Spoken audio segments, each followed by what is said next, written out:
Welcome to Aviation Resume Writing, brought to you by the Austin Hill Country 99's Women Pilots.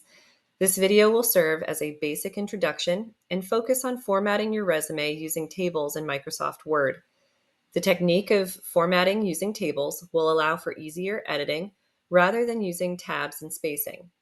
It will keep your information aligned and spaced consistently as you make changes to your document as your knowledge and experience changes over time. There are many more features and other ways to accomplish resume formatting. This is just to get you started. As a disclaimer, I am not a recruiter, and this technique will not guarantee an interview with a future employer. This is just helpful information I have learned as a professional pilot and would like to share with you. So I'm going to begin with this sample resume that I've made for our fake applicant, Patsy Propwash. I'm going to go over how you can take your tabbed and spaced resume. So it might look like this already, but we want to convert it into a table, like I said earlier, so it will keep your spacing consistent and make it easier as your resume develops along your aviation career. So I'm going to open up File, Blank Document, and we're going to do a side by side. Okay, over here, let's go ahead and see these borders, see the table that I've made by viewing the grid lines. The grid lines will not come out in print. If you hit print right now, it'll look exactly like it did just a few seconds ago before I selected View Grid Lines. You will only see borders if you select the All Borders portion, if you highlight the entire thing. All right. So now we're going to begin making our tables. I'm going to select 2 columns, 8 rows. As you know, columns are vertical, rows are horizontal. I'm going to make this the same by selecting no border and making sure we can view those grid lines. Next, I'm going to start replicating what's on the left to what's on the right. So here with this table, to get the name nice and centered, I would merge this cell. And I'm just going to use a copy and paste technique. So Control C as in Charlie. It didn't keep that formatting, so go up to paragraph and hit center aligned. Then just keep doing Control C, Control V, but to copy and paste the data from one side to the other. And if it does throw off your formatting at all, just correct it in the paragraph section. You could right click to copy and paste. I just prefer the shortcut of Control C, Control V. So I didn't merge this one. It's not really necessary at this time to merge that cell. I'm going to add some more cells on here as we keep going down this document. You saw there was a little plus sign, so I can continue adding rows. Going back up, keeping consistent with my formatting by putting those bullet points. I can also, as you saw, those are highlighted, and we'll move that only the highlighted rows right here. I've got them all selected. I want to move the entire thing. That looks like good spacing, getting it all on one line. That's why I stretched that out a little bit. And that's showing you the benefits of using these tables, keeping everything all lined up.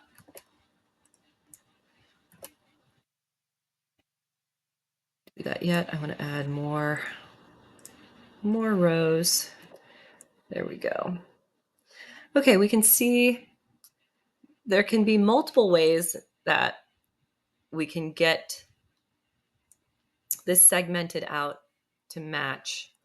We can segment it by splitting what we already have. We can split, let's see, 4, and let's split another 4, because we've got 7 columns over here. And since I don't want to throw it, we could do the highlight. It's not as easy doing one box where I can move that, or we can go ahead and merge the cell. So that makes it into 7 different columns, or I could have merged the cells to begin with and then split them into an even 7. I kind of like that a little better. So I'm going to do the same thing on this one. Merge, split, 7. There we go, nice and lined up. You can even delete this one by hitting backspace, delete entire row, and then just add that new row. All right, copy. Hopefully you were able to follow along with everything that I just did with those cells. You can always feel free to pause, slow it down a little bit, and see how I did something. Okay. Making this look a little bit nicer so it doesn't wrap the text. And we've got some good spacing. And you could always kind of fiddle with that a little bit on your own time, but that's good enough for now.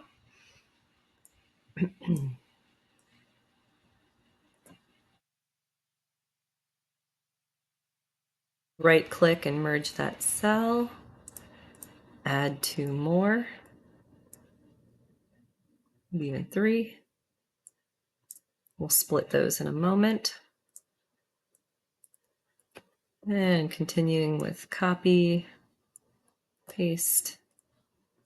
We'll go ahead, right click, split, turn those into 3. Get that lined up a little bit better.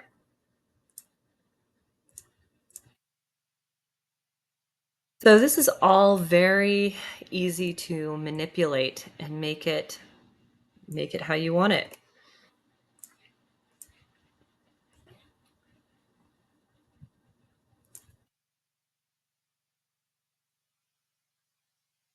Since I did an extra row, it just started to replicate. So I'm just going to copy or highlight it, hit delete.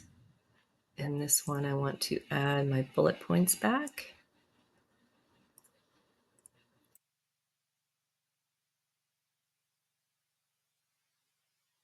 Get this one lined up over there. Once you get this all set out, you can then kind of give it a big picture view and see if the spacing is right.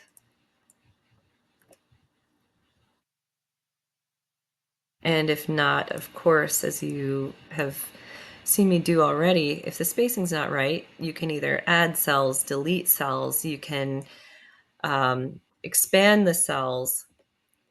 There's just so much you can do with the tables, and then it'll keep it consistent throughout the entire document.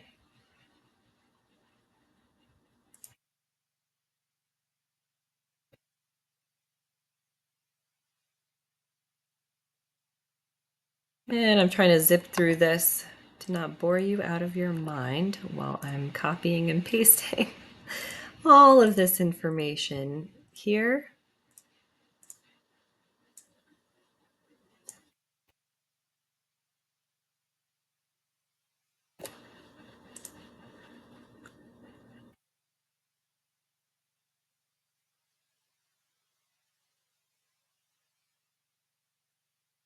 I'm also trying to remember if I said everything that I wanted to say, but I think I did, because a lot of this is just plug and chug from here on out, which would be the same thing that you would do with your tabbed and space resume. You would make your table, you would format the table to look similar to your tabbed and spaced resume that you already have. And then kind of go through and make sure it's just the same aesthetically. I wanted to merge.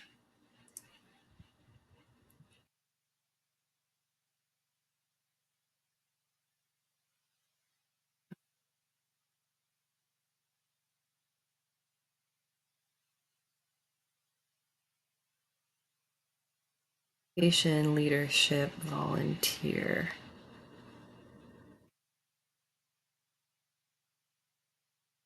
And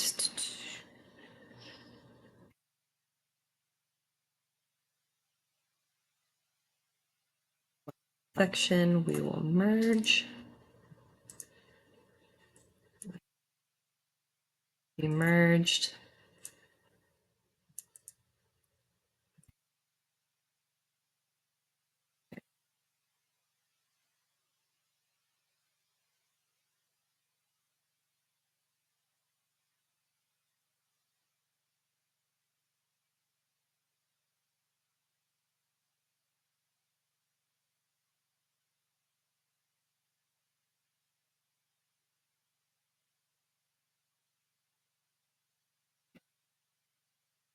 I feel like the information's the same, but they look a little different. That's all right. You've got the general idea.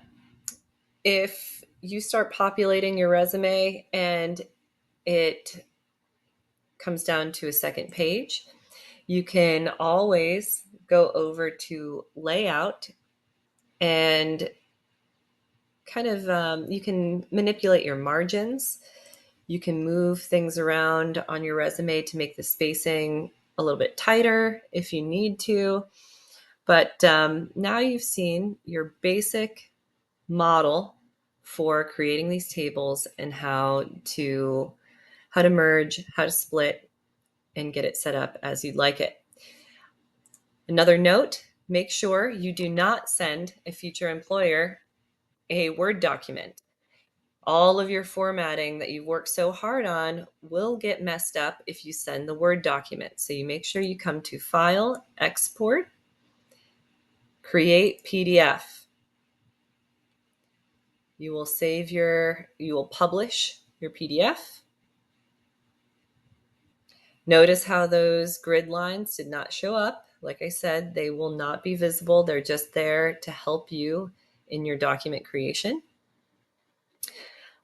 But you will send the PDF to your future employer, so the formatting that you worked so hard on will stay the same, and it'll be exactly as you made it sent to your employer.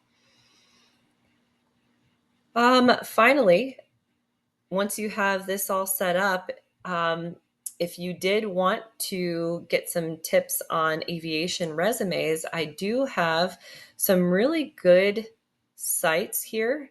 Flyingmag.com, how to write an aviation resume, has really great insight to maybe some of the content that you want to put in your resume. So I highly suggest looking at this for an example.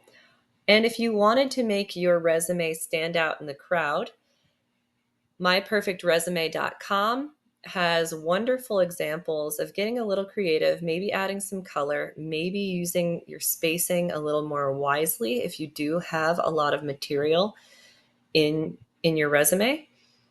So use these as a valuable resource to help you along. Other than that, this concludes the introduction to formatting your resume using tables in Microsoft Word. I hope this helps you along your aviation career. Please remember, definitely, that your resume is a living document that you should be regularly updating. If you would like to contact us at Austin Hill Country 99s with any questions or comments, you can find us at Austin Hill Country 99s, that's S as in Sierra, .org. And at that website, it includes our email address and our social media links. Happy flying!